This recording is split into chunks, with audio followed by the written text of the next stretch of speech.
I remember the first time I saw Ravenwood Schoolyard.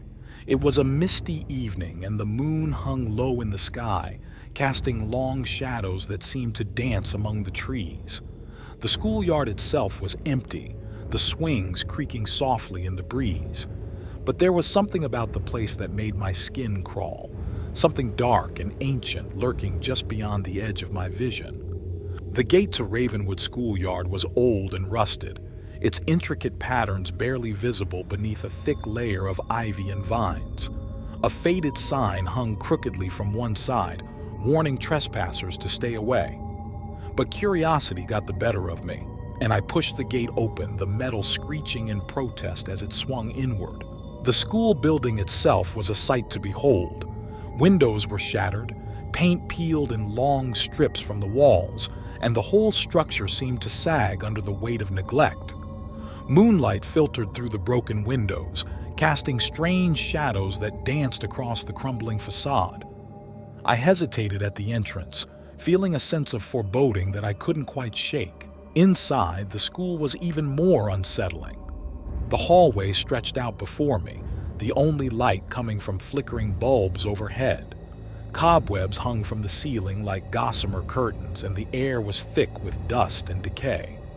I passed rows of old lockers, some hanging open with their contents spilling onto the floor, as if the students had fled in a hurry, leaving everything behind. As I ventured deeper into the school, I saw something that made my blood run cold.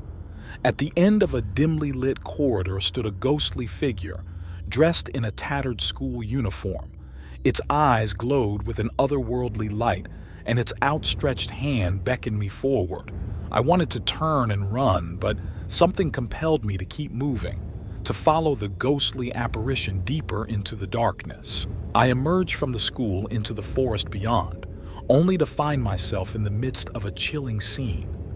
A circle of sinister figures surrounded a flickering fire, their eyes glowing with an unnatural light. They chanted in a language I couldn't understand, their shadows dancing wildly on the trees around us. I realized then that I had stumbled upon something ancient and evil, something that should have remained hidden. And then, as if summoned by their ritual, a dark portal began to open before me. A spectral entity emerged, its form shifting and contorting in ways that defied logic.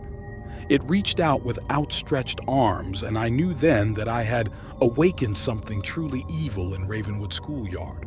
My only thought was to flee, to escape the darkness that threatened to consume me whole. I ran as fast as my legs could carry me, the sound of pursuit echoing through the trees behind me.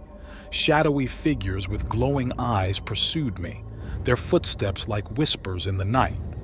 The moon cast an ethereal glow on the scene, highlighting the desperation in my eyes as I struggled to escape the evil that had been unleashed in Ravenwood Schoolyard.